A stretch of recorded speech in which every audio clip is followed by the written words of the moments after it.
7 out of 10 adults with ADHD face a huge load of challenges with money management. Important tasks await, but the ADHD brain puts on blinders. It delays and avoids them over and over again.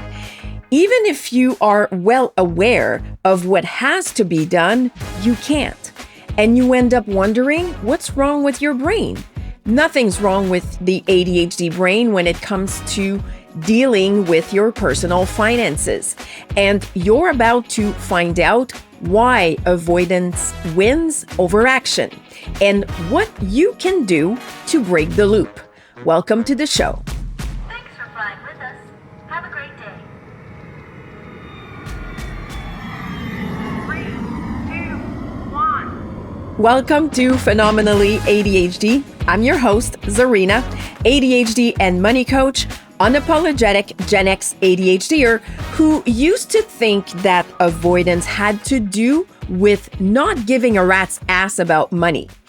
If the moment you know something money related needs attention and all that happens is beep or trying to find a way to escape, well, you want to stay until the end because you'll get a 4-step, really simple exercise to help you interrupt the avoidance loop and make it easier for your ADHD brain to take action with less resistance.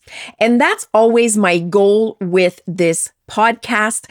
I want you to see that it's not because you do things differently that it's wrong.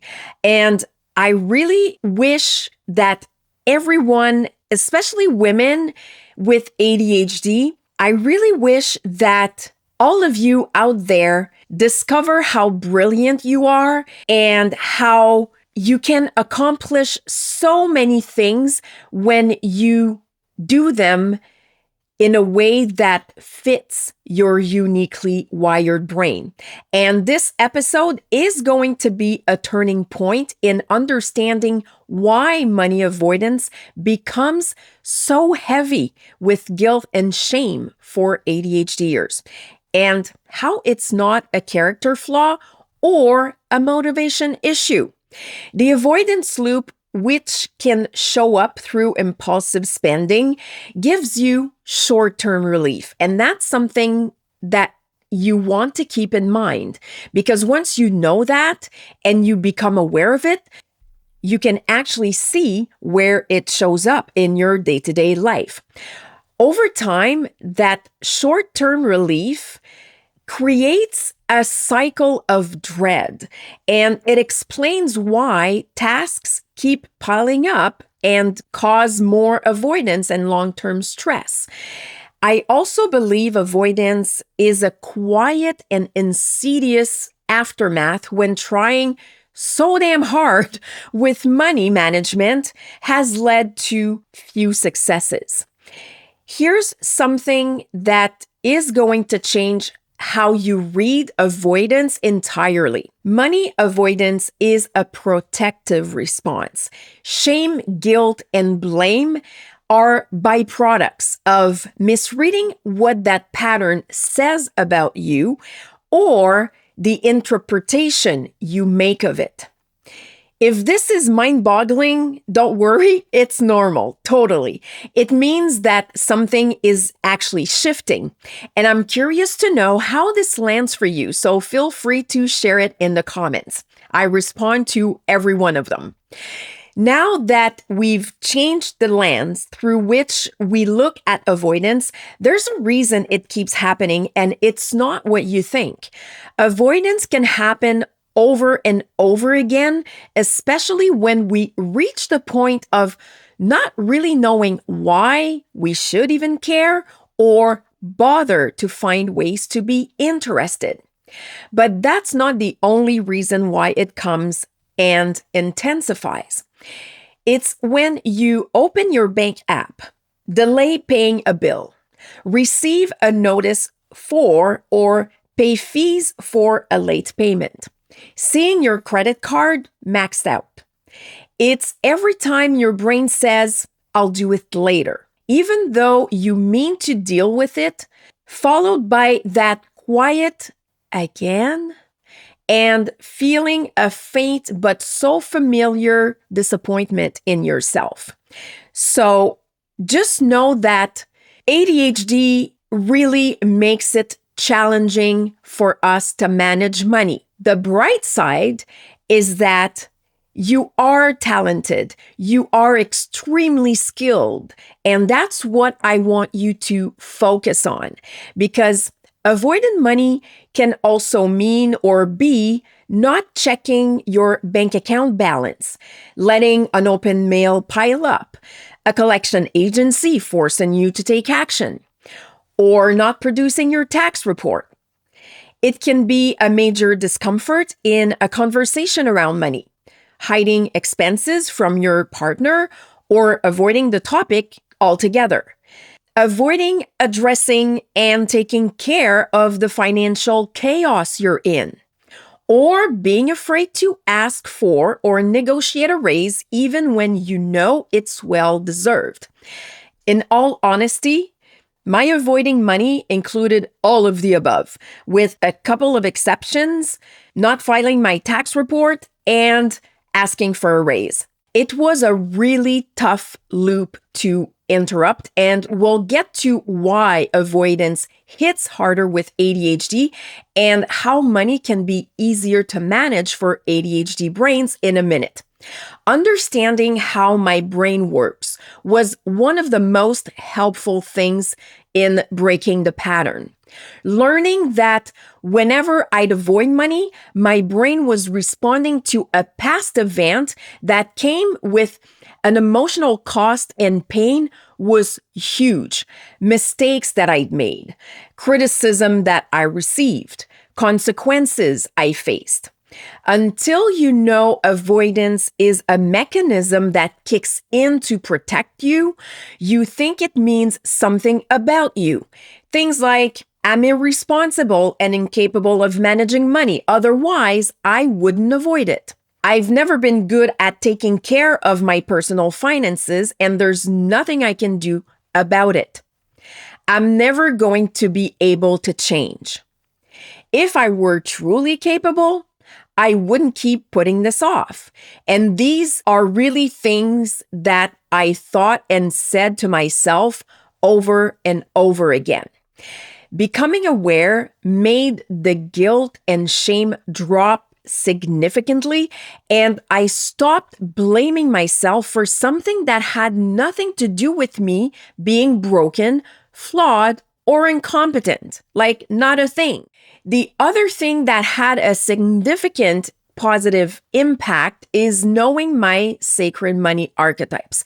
So much so that I added them to my coaching approach because they make identifying your avoidance patterns a lot easier. They also show you what triggers it. And that's also valuable information that you want to have. And that's also why you want your sacred money archetypes to be in your toolbox. Something worth mentioning with avoidance is that it's a natural response, an involuntary reaction to perceived danger, stress, or discomfort. When we avoid something, it's not so much the thing we are avoiding, but how it makes us feel. And for us adults with ADHD, avoidance is much worse because it's fueled by increased fear of failure and unique challenges that often create overwhelm. The ADHD brain gets short-term relief when it's in the avoidance loop, but the quick fix only creates more avoidance. Here's why it hits harder when you have ADHD. Intense emotional impact. So ADHD makes it challenging to regulate emotions such as guilt, shame, and feeling lazy. Procrastivity, which is productive procrastination.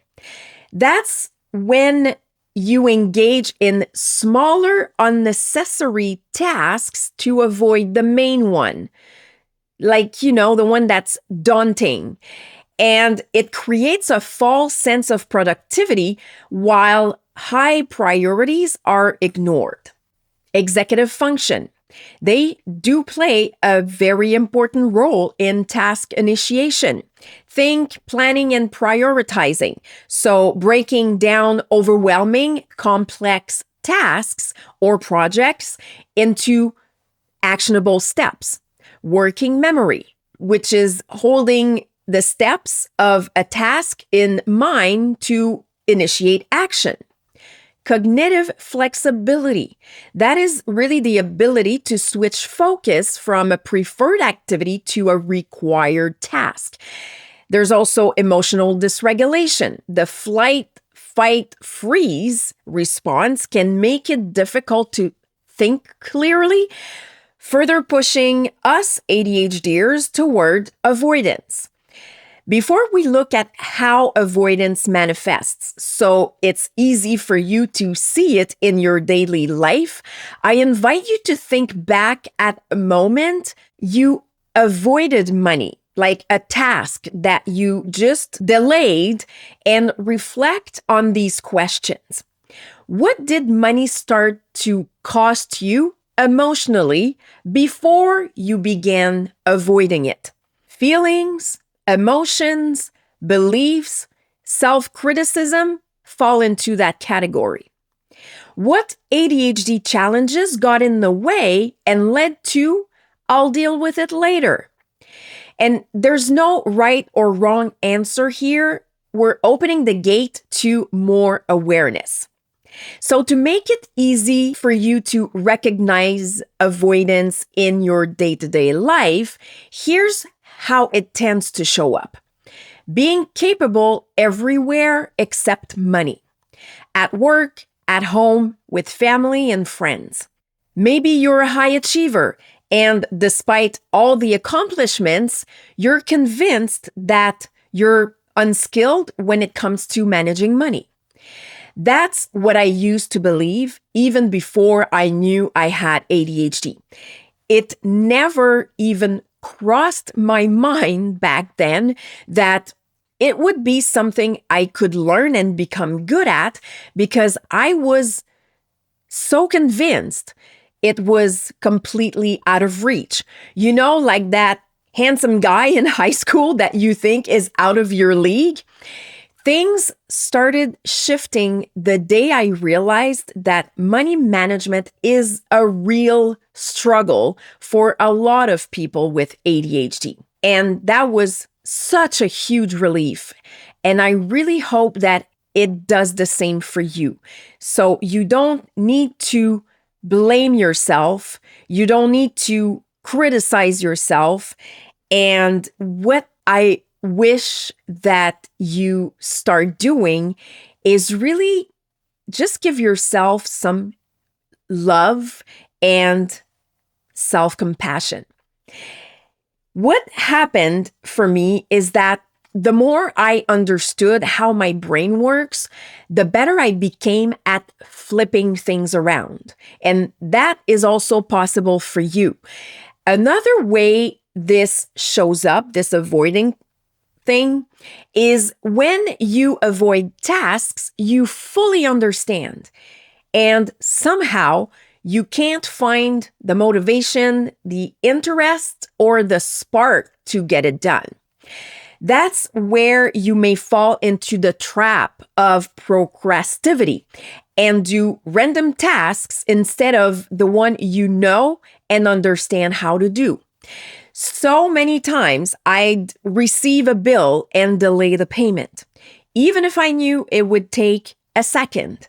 Just the thought of opening my bank app, seeing the low balance in my bank account, and what I owed on my credit cards would take me in a totally different direction. And I'm sure this has happened to you. You understand that doing it right away means it will be out of the way and you won't have to waste energy thinking about it. But you decide to take care of it later and do other not so important things that have suddenly become a priority. I remember being so stressed out about money and paralyzed into fear of lack that every time I opened my bank app, my chest would tighten, and I was just in such a place where I felt anxious, had a lot of apprehensions, and it would just take over before I could even do something about it.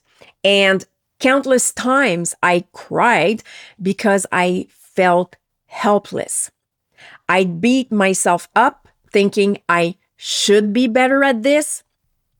I also felt stupid as everyone else around me seemed to have their personal finances under control, didn't struggle with something as simple as paying a bill on time, knowing where important papers are, or losing track of small amounts of money. I really thought there was something wrong with me, that I was broken, and I tried to fix myself, when the reality was that my brain is wired differently, and I was going against that without even realizing it. Women with ADHD also tend to have high internal standards and low internal permission. What does that mean? Well, we expect a lot from ourselves, but don't allow ourselves much room to be human while we're executing a specific task. There's little room for mistakes, and perfectionism may also come into play. When you have high standards, you tell yourself, I should do this properly. If I'm going to look, I need to deal with it. I should already know this. Low internal permission means you don't allow yourself to be unsure, make a small move, touch it without finishing it, engage imperfectly. So you think you're failing, and the inner rule becomes, if I can't do this, I shouldn't start. That's where avoidance shows up, because you are not rising to your own expectations. The problem isn't that you expect too much. It's that you don't allow yourself to enter the process imperfectly. I'll share a simple coaching exercise you can try to break the avoidance habit in a moment, but hang on, because this next piece is the key. Over time, avoidance becomes a habit because the ADHD brain starts expecting the fast relief it provides. So let me repeat that. Avoidance becomes a habit because the ADHD brain starts expecting the fast relief it provides. It wires in the rule, if I avoid it, I'll feel better. Well, yes, but not really.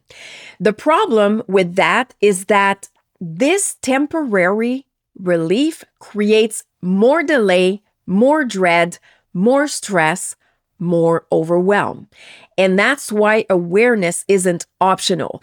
It's powerful. If you want more clarity on this and a deeper understanding on how avoidance shows up for you, I've linked the free ADHD and money quiz in the episode's description. Completing the quiz means you are taking action, which really helps beat avoidance. You also gain awareness and better understand how your brain works. All you have to do is click the link and it's yours for free. Now, I want you to have a broader spectrum on avoidance, as it shows up outside of money, of course. Emails you don't open or delay because you want to reply properly. Decisions you postpone, waiting to feel ready. Conversations you avoid until you feel clearer. Avoidance is often thought of as effort, discipline, motivation, not wanting to do the thing. It's not. Avoidance isn't moving away from work, it's moving away from feeling.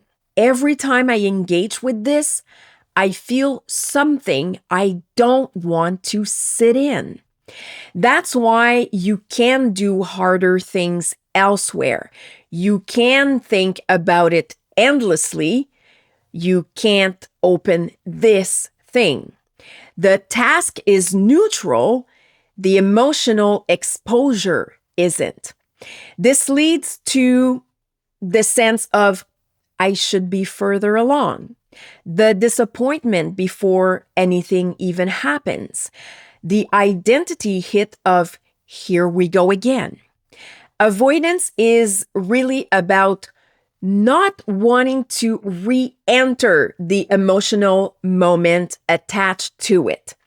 So how do you interrupt that without forcing yourself? What if readiness comes after engagement, not before? There's an unspoken rule you might operate by. Once I feel ready, I'll engage. But for ADHD brains, especially around emotionally loaded topics like money, readiness is state dependent, not time dependent. So waiting for readiness often means waiting for emotional safety, confidence, certainty, motivation, which may not arrive before taking action. The number of times I waited for motivation to come before I did something, and not just money related, like anything. It never happened. It never, ever came before I took action. Engagement means opening the app, email, envelope, staying for a moment, entering the space. To make this ADHD friendly, here's my 4-step momentum shift so you can use it whenever avoidance shows up. Step number 1, name the avoidance. So when you catch yourself avoiding something, name it. For example, I'm putting off this money task because it feels hard and requires more focus than I have right now. Saying it out loud is actually going to reduce its intensity, and it also separates you from it. Step number 2, change the unit of engagement. Think in terms of contact, not completion. Opening the app counts as engagement. Staying for 5 minutes counts as engagement.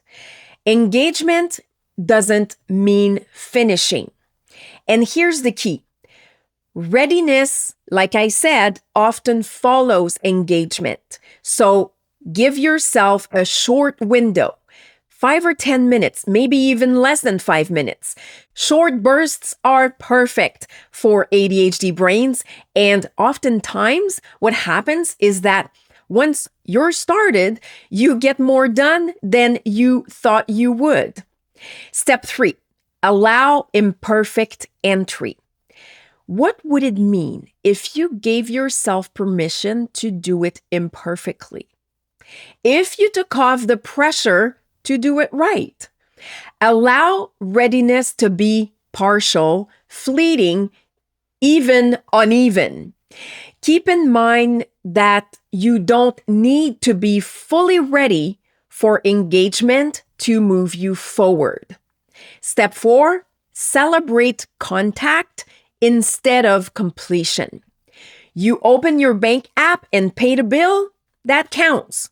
Too often, we underestimate the power of celebrating small wins because we don't think they're a big deal. Using this 4-step momentum shift is how the avoidance loop starts to loosen. And if you're curious about what taking this a step further could look like, Unlock Your Financial DNA is the space where we explore how your money archetypes avoid money, where ADHD gets in the way, and we create money systems that feel meaningful, not draining.